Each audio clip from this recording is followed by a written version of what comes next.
నమస్తే, నేను సిరి. త్వరలోనే ఏపీలో డీప్ టెక్ యూనివర్సిటీ రాబోతున్నట్టు మంత్రి నారా లోకేష్ గారు అయితే వెల్లడించడం జరిగింది. సో దీని మీద మరింత సమాచారాన్ని మనకు అందజేయడానికి మనతో పాటు ఉన్నారు ప్రముఖ సీనియర్ జర్నలిస్ట్ జగదేవ్ గారు. నమస్కారం సార్. నమస్తే సార్, ఇప్పుడు చూస్తున్నట్టయితే ఏపీలో త్వరలో డీప్ టెక్ యూనివర్సిటీ రాబోతున్నట్టు నారా లోకేష్ గారు అయితే వెల్లడించారు. సో దీంతో మరి ఇంకొన్ని ఏమైనా యూనివర్సిటీలు వచ్చే అవకాశం ఉంది? అంటే గతంలో చూసినట్టయితే ఏ యూనివర్సిటీ కూడా వస్తున్నట్టు మనకి చెప్పడం జరిగింది. సో ఇప్పుడు ఎలా ఉండబోతుంది అంటారు ఏపీలో? అంటే ఇప్పుడు ఏవైతే యూనివర్సిటీస్ అన్ని రాబోతున్నాయి అన్నారో వీటన్నిటితో కూడా డీల్స్ మాట్లాడుకున్నారు. యాక్చువల్గా దాన్ని ఏమంటారు, ఒప్పంద పత్రాలు ఎక్స్చేంజ్ చేసుకున్నారు, కానీ కంప్లీట్ బాండింగ్ ఏదైతే లీజ్ డీడ్ లాంటిది ఉంటుంది కదా, అగ్రిమెంట్, అవైతే ఇంకా పూర్తి స్థాయిలో అవ్వలేదు. బట్ పరస్పర ఒప్పందాలు అగ్రిమెంట్ అంటే ఓకే అనుకున్నట్టుగా ఒప్పంద పత్రాలు అయితే మార్చుకున్నారు. పూర్తి స్థాయి అగ్రిమెంట్ ఇంకా రెడీ అవ్వలేదంట. దానికి సంబంధించి ఒక విద్యాశాఖ మంత్రిగా, ఐటీ మంత్రిగా లోకేష్ గారు దాని మీద మండలిలో కానీ అసెంబ్లీలో కానీ ప్రస్తావించడం జరిగింది.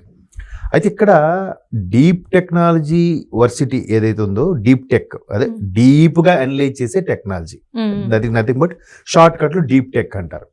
సో డీప్ టెక్ వర్సిటీ, అలాగే ఈ అమరావతిలో ఏఐ సంబంధించింది, అలాగే యూట్యూబ్ సంబంధించిన ఒక ఇన్స్టిట్యూటు, విశాఖలో కూడా ఏఐ సంబంధించిన ఆర్టిఫిషియల్ ఇంటెలిజెన్స్ ఒకటి పెడదామని రకరకాల ప్రపోజల్స్ అయితే ఉన్నాయి. అంటే డిపెండ్స్ అపాన్ దాన్ని ఏమంటారంటే అన్ని ఒకే దగ్గర అన్ని పెట్టేలా కాకుండా బైఫర్కేట్ చేసేలాగా, ఒకేసారి అభివృద్ధి అంతా ఒకేది కేంద్రీకరణ అవ్వడం వల్ల ఒక ప్రాంతం ఇంకో ప్రాంతం వాళ్ళు ఫీల్ అవ్వడము, ఇక్కడ ఇక విజయవాడ అమరావతికి ఎక్కువ కాన్సన్ట్రేట్ చేస్తున్నారు, ఇటు ఉత్తరాంధ్రాన్ని పట్టించుకోవట్లేదు, అటు రాయలసీమ పట్టించుకోవట్లేదు అనేలా కాకుండా అన్నిటి కూడా స్ప్రెడ్ అయ్యేలా చూస్తున్నారు.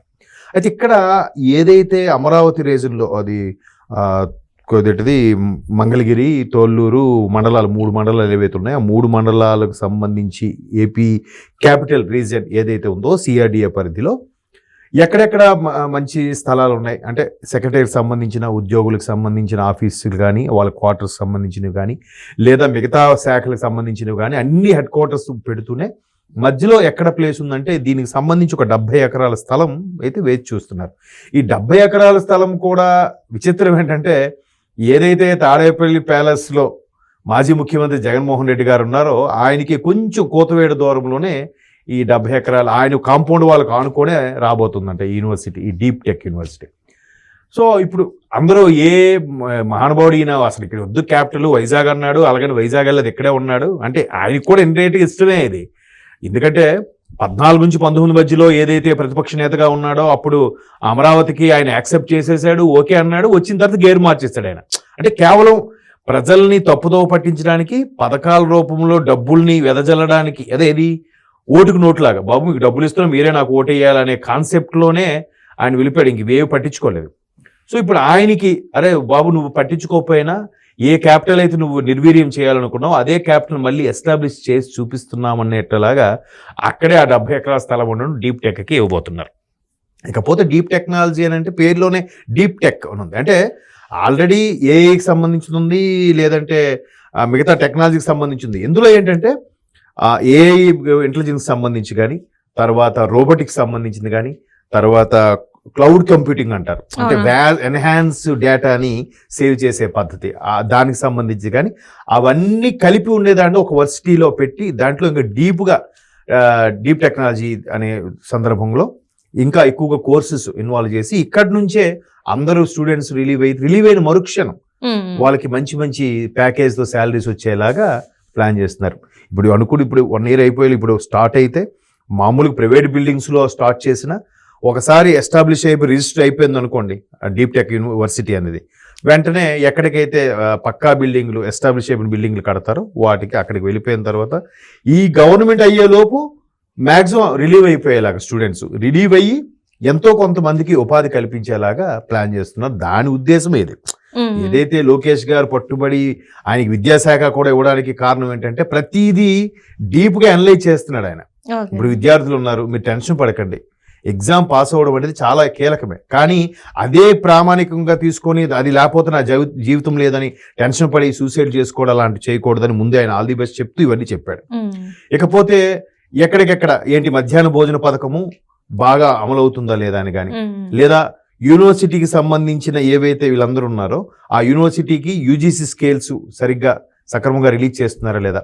అలాగే ఈ మధ్యకాలంలో గత ప్రభుత్వం ప్రైవేట్ పాఠశాలలో చదివే వాళ్ళకి కూడా అమ్మఒడి లాంటివి ఇవ్వడం వల్ల చాలా మంది ఈ తీసుకున్న డబ్బులతో ప్రైవేట్ పాఠశాలలో చదివి కంటిన్యూ అయ్యి కొన్నాళ్ళు కంటిన్యూ అవ్వలేక సరిగ్గా ఇది అవ్వడం వల్ల ప్రైవేట్ పాఠశాలలకి ఇన్కమ్ పెరుగుతుందే తప్ప అక్కడ పనిచేసే ఉపాధ్యాయులకి సరిగ్గా జీతాలు ఇవ్వట్లేదంట.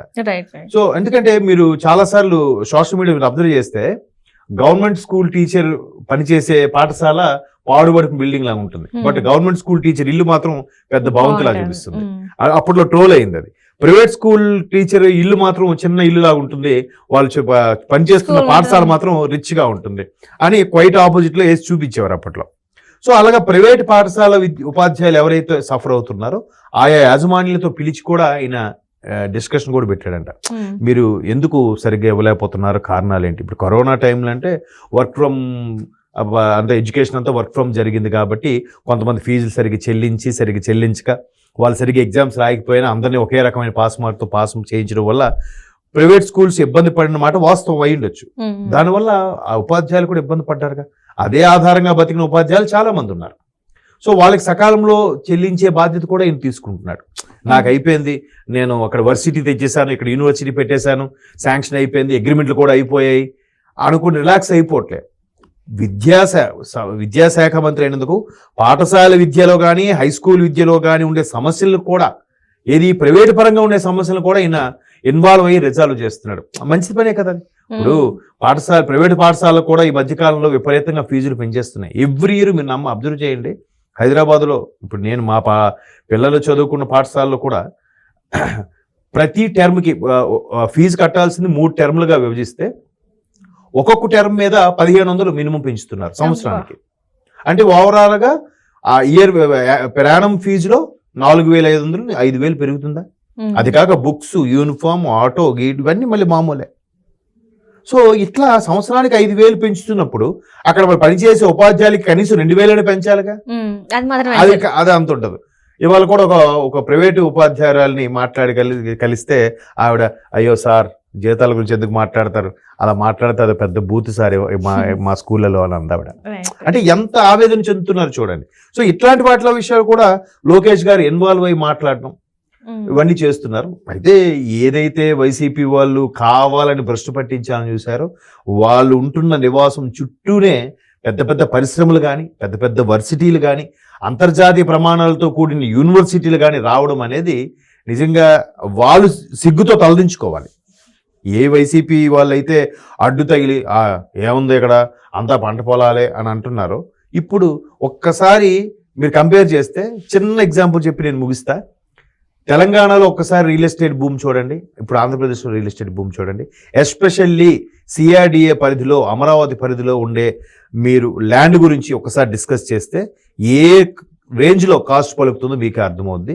బికాస్ ఆఫ్ కూటమి ప్రభుత్వం and particularly because of Chandrababu Naidu గారు వచ్చారంటే అది అభివృద్ధి పరుగులు పెడుతుందనే విషయం అందరికీ తెలుసు. అంటే రాజకీయ పరంగా వ్యక్తిగతంగా చాలా లోపాలు ఉంటే ఉండొచ్చు, కాక వ్యక్తిగత విభేదాలు ఉంటే ఉండొచ్చు, ఎవరికి నచ్చచ్చు నచ్చకపోవచ్చు, కానీ ఈ పరంగా మాత్రం ఆయన ఎప్పుడు అటెన్షన్ పొజిషన్లో ఉంటాడు.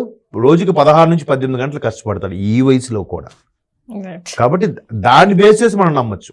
దానికి బెస్ట్ ఎగ్జాంపుల్స్ చాలా ఉన్నాయి. ఆయన ఒకటి అనుకున్నాడంటే ఇంత ఉన్న విలేజ్ని మహానగరంగా ఎలా తీర్చిదిద్దుతాడో బెస్ట్ ఎగ్జాంపుల్ వేరే ఏదీ లేదు, మనకు తెలుసు. Right, thank you so much sir. Thanks.